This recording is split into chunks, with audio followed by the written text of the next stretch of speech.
Yes, yes. I grind my teeth. Shut up. Safety.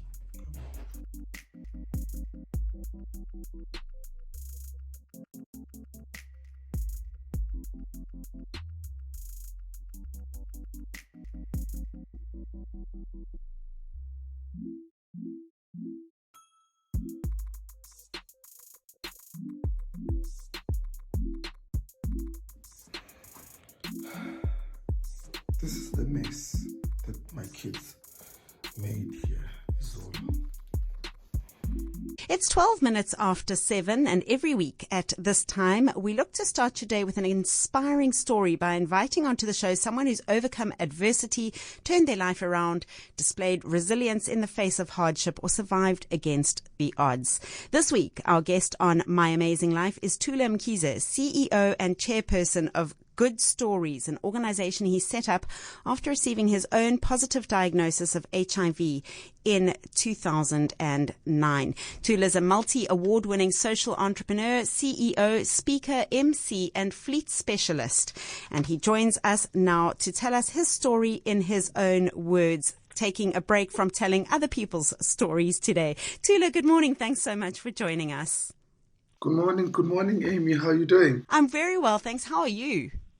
I'm great. Thanks for that introduction. That has never been done so early in the morning. Wow. Well, it's a great honor for us to have you with us at this time, particularly. Thula, let's get straight into it now. Describe the type of person you were and the life that you were living prior to January 2009. Oh, wow. I was young. I think I was young, man, like everyone else. I don't think I did anything different to everyone else. 2009, I was probably about 22, 23. And I would party, date girls. I was trying to make a career. I was excited. I had just became a manager. I was a young man. Just trying to understand who Thula was and rubber stamp my space in this big world that we've come to love. That was me. And I mean, at that age, Thula, we all feel sort of invincible, don't we? Yeah, of course. Nothing can touch me. Jeepers. Not my parents, no one. No one can touch me. I'm the king of the jungle. What was your knowledge of or your feeling about HIV at that time, Thula? Very minimal. Very minimal. I think I knew it existed.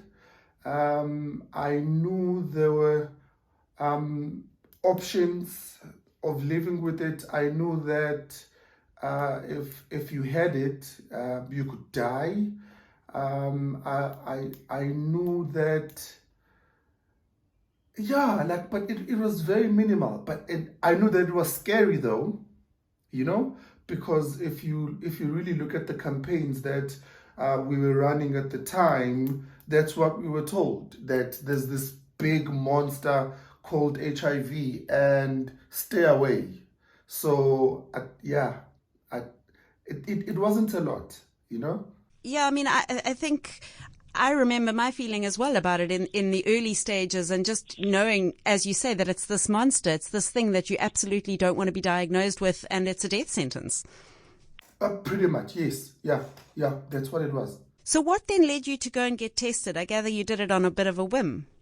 Yeah, so so what happened was I had this girlfriend that I was with for about 2 years, and I took her to KZN, and she spent Christmas and New Year's with my family in Pietermaritzburg. And so we drove back to, I was staying in Polokwane at the time, so we drove back to Johannesburg and we drove to Polokwane, and we looked at each other and we were like, this is getting serious. Let's do an HIV test. and we do an HIV test, and you do those prick tests, of course, those rapid tests. And hers comes back negative. Mine, they're like, Mr. Mkhize, we need to run more tests. Okay. We're going to need to send your bloods to the lab. But because I didn't know what that potentially could mean, I was like, yeah, cool, do what you need to do. So they take more blood, and my girlfriend and I get in the car and we drive home. And it was a long drive, Pietermaritzburg to Polokwane. We probably slept.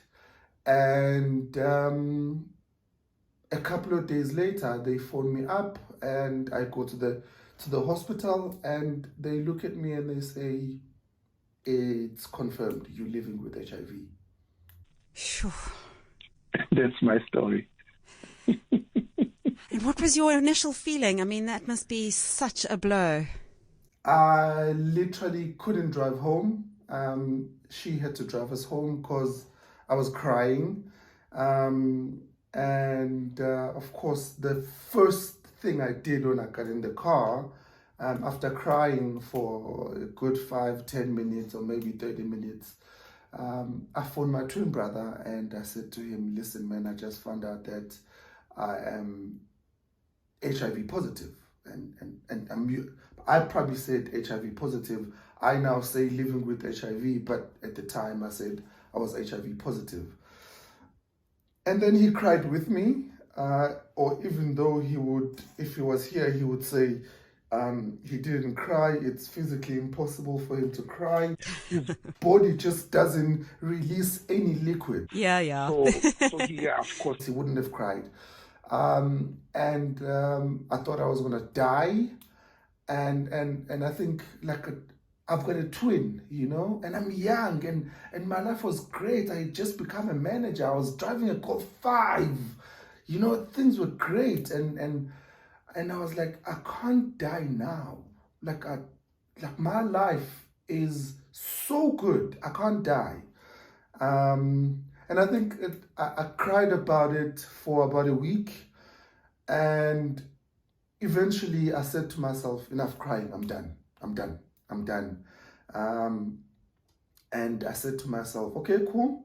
I could invest energy into finding out who I got this from, of which even if I were to get that answer, it's not going to change where I am. Instead of doing that, let me invest the energy into finding out more about this virus, finding out more about my options, finding out more what I can do in order for me to get out of this, in order for me to live. And that's exactly what I did. And literally 6 months later, I had empowered myself to a point where it was 2009 and 2010 Good Stories was founded. Sure. It's a mesmerizing story, Thula. If you've just tuned in, I'm talking to Thula Mkhize, multi-award-winning social entrepreneur, CEO and founder of Good Stories. He's got such an inspiring story to tell. Thula, I've got a question. How did the girlfriend at the time react to your diagnosis? It must have been terrifying for her too. It was. But she was amazing, man. She still dated me for 2 years. Wow. After that, and 2 years, I think, I tell the story of how I've never experienced rejection in the dating front. And I think had she left me, I think probably it would have been a different story, okay? But because she didn't leave me and she stood there and she was by my side, and we went on this journey together of trying to understand this. And yeah, I think, to be quite honest, she is one of the reasons why you and I are having this conversation today. Because had she left, I probably would have fallen apart. But because my immediate people that I cared about were still there, and I didn't have to worry about the fact that, I just found out that I'm living with HIV, and now my immediate community has rejected me, and I'm using those words because that's what people say. And I never experienced that. She stayed, and because she stayed, it allowed me to focus on myself and focus on understanding this thing that I'm living with, instead of now trying to mend my broken heart and listen to sad R&B songs, So instead of listening to sad R&B songs, I was listening to sad R&B songs, but trying to empower myself and understanding what HIV was. And then I really think because she did that, and every time I tell the story, I realize just how much I actually need to have a face-to-face with her and just say thank you. Wow. Wow. Yeah. Be nice if she was out there listening and she could hear you say that. It would, yeah. Thula, so you say in 2010 then you founded Good Stories. Where did the idea to do that come from? Yes. So the crazy thing about everything that Good Stories stands for, and I remember I was young. I was 22. I was 23. I'm a Christian, so I believe my life was designed before I was even conceived. Everything that I wrote down, and I said, Good Stories stands for this,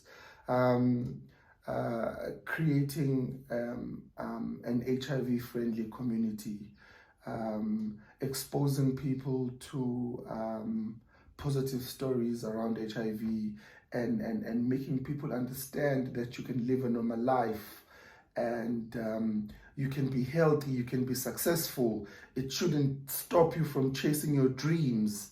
And that's what we want to teach people, that this shouldn't cripple you, right?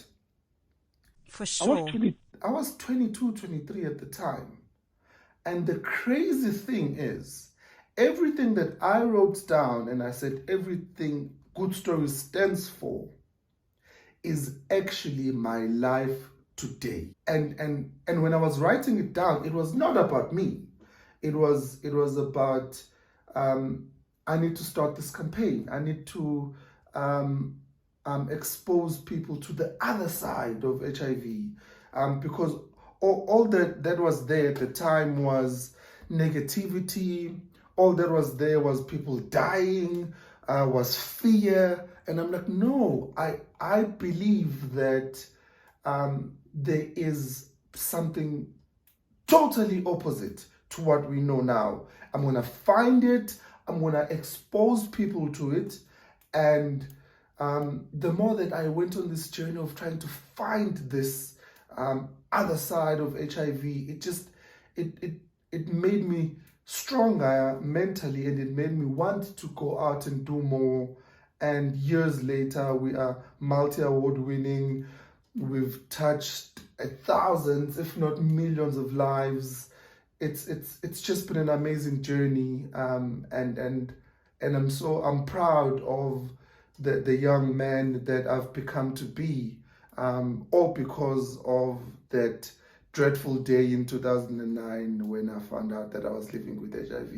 And as you should be, proud you should be. Thula, you must then believe that your HIV diagnosis was part of your purpose. Yes, definitely. I do not think that you and I would be having this amazing conversation had I not walked down that bridge. I had to do it. And that's why I think one of my mantras is, I was broken for a purpose, what my life was a mess, now it's a message, and because it had to happen.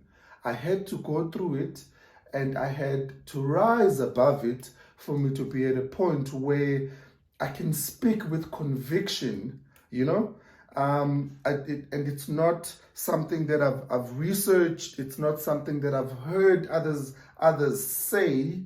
I'm talking from conviction, where not only has it happened to other people, but it has happened to me, I'm living a great life, and HIV has not stolen anything away from me in any way, shape, or form, and you can do it. And that's what Good Stories does. We're not saying that your life will be like mine. No, no, no, no, no. We're not saying that your life will be like Dimakato, Wade, or anybody else.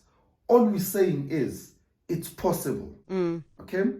And take what we've done, and this is the journey that we've lived. Okay? Take what we've done and then create something that makes sense for you and live your best life. I love that. It's 27 minutes after 7 o'clock. I'm talking to Thula Mkhize, the CEO and founder of Good Stories. Thula, I just want to reflect some of the questions coming in on the WhatsApp line. Somebody says, do you have advice for me, things that you should or shouldn't ask somebody living with HIV? Wow, that's a difficult question. I'll do my best. It really depends on the situation, right? I do think that as much as we can, as human beings, we need to be honest, because I think if I try and hide how I feel and what I think, you'll see that I'm not. I'm trying to hide things, right?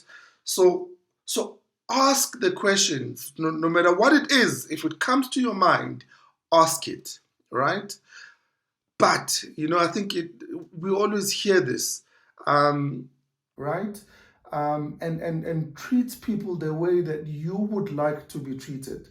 So I don't think there are questions that you shouldn't ask, but if you ask them with love, if you ask them with, I'm not trying to judge you. If you ask them with, I want to learn. If you ask them with, I need more so that I could find a way to help. If you ask them with a positive framework, it's not what you say, it's how you say it. So how you ask these questions and how you have the conversation becomes the pertinent thing, not the question itself, but how you present it and how you create a framework and a fundamental for the conversation to be had. So I don't think there's anything that we should kick down the road. Let's have the conversations. That's how we learn. That's how we empower each other. But it is the how that becomes important. Thula, if listeners would like to find out more about your journey or they'd like to follow Good Stories, how can they go about doing so? So they can follow us on all social platforms. It is at Good Stories SA, and that's on Instagram, Twitter, Facebook, everywhere. And our website is goodstories.org.za.